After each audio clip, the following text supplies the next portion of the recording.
disciple le plus proche de Jésus, et qui a ensuite resté caché jusqu'à la résurrection de Jésus, parce que Jésus le demande que ce soit caché jusqu'à la résurrection, qu'on n'en parle pas. Et ils n'en parleront pas, c'est ce qui est dit encore dans cet évangile.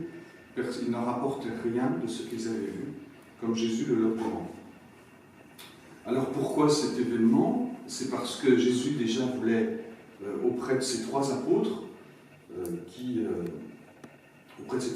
voulait fortifier leur espérance, parce que Jésus se préparait à monter à Jérusalem pour y être crucifié, y être condamné et crucifié. Il voulait les fortifier, ça ne va pas leur réussir complètement, Pierre va trahir, Jacques ne sera pas là au moment de la passion, Jean par contre sera au pied de la croix avec la Vierge Marie, mais en tout cas, voilà, ça ne va pas tous leur réussir. Tout ça, quand on le vit dans un lieu comme cet oratoire, qui est un lieu de prière permanent, nous dit des choses sur la prière. Il nous dit que la prière est une expérience très intime, très personnelle. On peut bien sûr en parler, évidemment, c'est pas interdit, c'est même conseillé, mais en même temps, ça reste quelque chose, c'est une relation très personnelle avec Jésus, avec le Seigneur. On ne peut pas, il n'est pas évident de pouvoir partager notre expérience de la prière. D'autant que dans la prière, nous pouvons vivre des périodes aussi qui sont difficiles. Et même, nous devons, j'allais dire, le souhaiter. Parce que c'est une période où le Seigneur purifie notre âme et notre vie, de façon à ce que nous soyons attachés à lui, non pas parce qu'il nous donne, mais vraiment par un amour authentique, un amour complètement désintéressé. Donc il est compliqué aussi de partager les moments difficiles de notre prière. Ça reste assez unique pour chacun, et puis c'est comme la souffrance, hein. Quelqu'un qui a une rage dedans, on a beau dire oui, je comprends, j'ai lu ça, on ne sait pas si c'était la même souffrance, on ne peut pas savoir. C'est pas possible, c'est des choses qu'on ne peut pas vraiment partager. Par contre, donc, cette expérience intime de la prière, elle est intime, mais elle est importante et nécessaire, parce que, comme dans cet évangile, eh bien, quand le Seigneur monte, là dans cet évangile, le Seigneur monte à Jérusalem pour y être crucifié, de la même manière, la prière, cette relation au Seigneur, cette expérience de la prière, nous permet, si nous le vivons bien, de surmonter toutes les difficultés de la vie. Le Seigneur ne nous promet pas de tout résoudre nos problèmes. Ça, c'est une fausse croyance, païenne plutôt que chrétienne. Mais il nous dit que l'Esprit Saint viendra à notre secours et que notre croix, si nous la portons avec lui, eh bien, nous pourrons la porter vraiment. Et le Seigneur nous aide à vivre toutes les difficultés de la vie, toutes les croix qui peuvent se présenter dans notre vie. Et pour trouver cette force, eh bien, nous la puisons dans la prière. Donc normalement, nous pouvons espérer, si Dieu nous aide, et si nous vivons bien notre prière, comme un temps de transfiguration, justement, eh bien, nous pouvons espérer être comme Saint Jean, plutôt que comme Saint Pierre, ou comme Saint Jacques.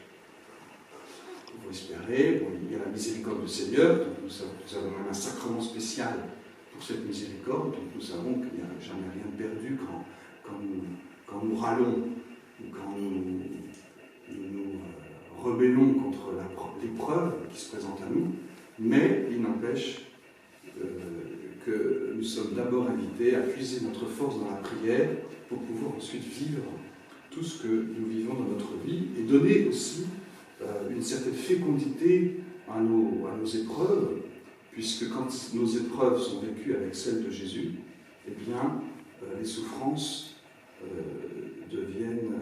portent une valeur spirituelle et permettent au Seigneur de répandre sa grâce dans notre monde. Elles ont une véritable fécondité. Une chose que la souffrance en elle-même n'a pas de fécondité. Une souffrance non offerte est une souffrance perdue.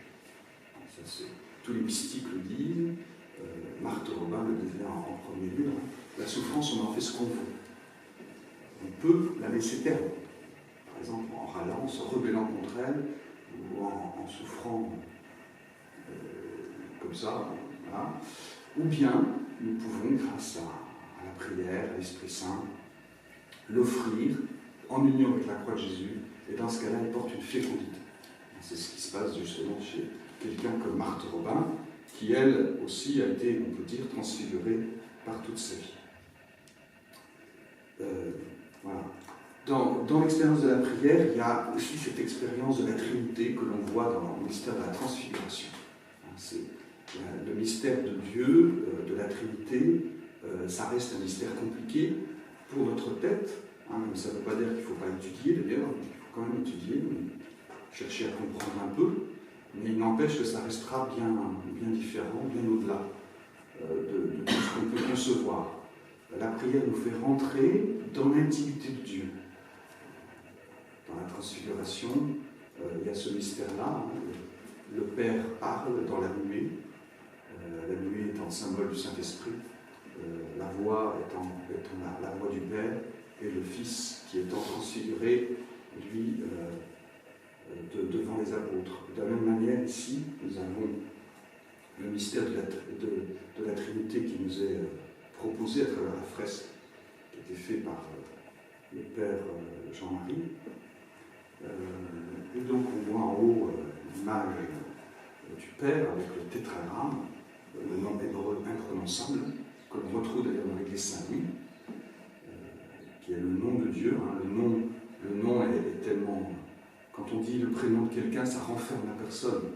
Quand on dit le prénom de quelqu'un, on voit qui c'est, ça veut on voit. Tandis que Dieu est trop grand pour être enfermé dans un nom. Donc son nom, le tétragramme hébraïque, n'est pas prononçable. On ne peut pas le prononcer.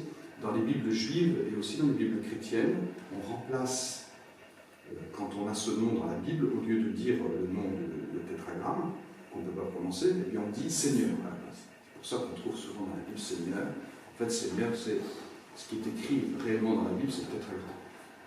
Donc c'est le nom de Dieu, hein, c'est le nom du Père. On voit la main du Père qui présente le Saint-Esprit qui descend sur son Fils.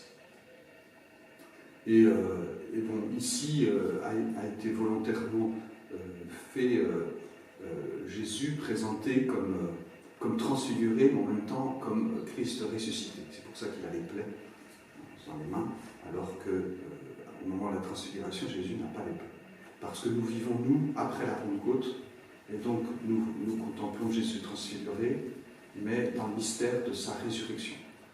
Et dans sa mort et sa résurrection. Parce que c'est aussi Jésus, il étend les bras, à la fois pour nous accueillir, à la fois pour rappeler le mystère de la croix, d'autant qu'il y a le Saint-Sacrement qui est actuellement devant, au niveau de son cœur, pour nous montrer le don qu'il continue à faire de sa vie par la messe, à travers la messe, à travers le Saint-Sacrement.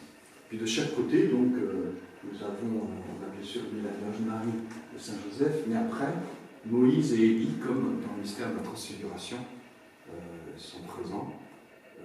Et puis ensuite, toute une série de saints de la Bible, et de saints plus proches de nous. Plus on descend, plus ils sont proches, y compris historiquement.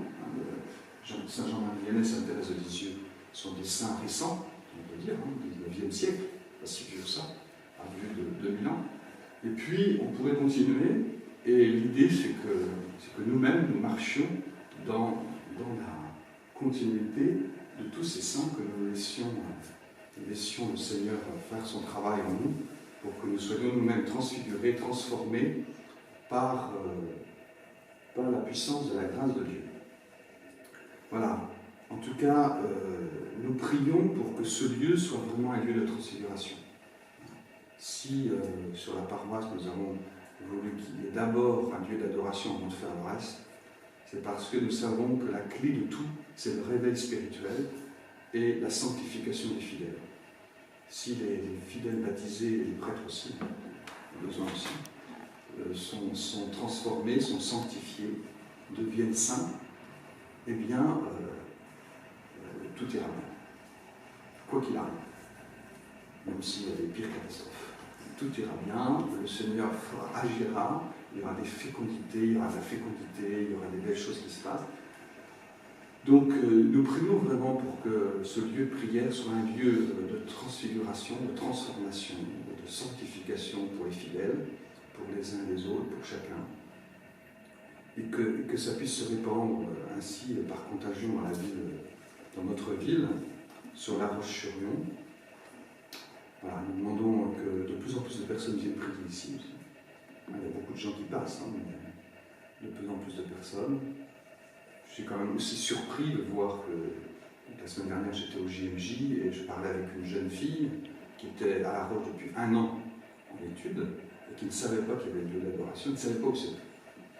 Ça montre bien que, en dehors de notre réseau habituel, de nos amis qui se connaissent, on sait tous aussi, il y a plein de gens qui ne savent pas. Et ça montre combien il nous faut annoncer, évangéliser. Cette jeune fille, elle était chrétienne. Hein. Donc ce n'était pas du tout quelqu'un qui était, je ne sais pas nous, elle était chrétienne, mais simplement, voilà, personne n'en avait parlé, elle ne savait pas. Sans doute elle venait à l'église, mais elle n'avait pas avec les affiches, elle n'est pas obligée. Hein. Ce n'est pas le truc obligé quand on rentre dans une église. Donc voilà. Donc ça montre la nécessité de pouvoir en parler, de pouvoir répandre cette proposition. Voilà, nous prions donc vraiment pour que le Seigneur parle et que notre prière, que la prière des adorateurs, et que notre prière à chacun soit vraiment un lieu de transformation, de transfiguration. Si nous prions simplement pour nous donner la paix du cœur, enfin la paix du cœur dans le sens, pas dans le sens biblique, mais dans le sens la tranquillité du cœur, qui n'est pas la même chose, ça ne va pas. Il faut vraiment prier pour que le Seigneur change notre vie, transforme notre vie, que nous soyons semblables à ce que lui attend de nous. Nous laissions faire par ce temps d'adoration. Et puis maintenant, nous allons célébrer donc l'Eucharistie, et donc nous nous souvenons que l'adoration est dans la continuité de l'Eucharistie, et que la messe est sans doute le lieu de la transfiguration par excellence. C'est le lieu où on a eu d'ailleurs l'exemple dans un certain nombre de vies de saints, c'est le lieu où le Seigneur peut vraiment changer nos cœurs et se manifester comme étant le vrai Dieu et celui qui nous sauve. C'est le lieu où Jésus offre sa vie sur la croix aussi, encore aujourd'hui, qui ressuscite aussi pour nous. C'est le lieu où il donne l'Esprit Saint. Voilà. Prions les uns pour les autres, prions plus largement que pour nous ici, prions pour tous ceux qui sont autour de nous, pour que ce lieu soit un lieu de fécondité, de plus en plus fort. Et je compte sur vous pour propager cette bonne nouvelle. Amen.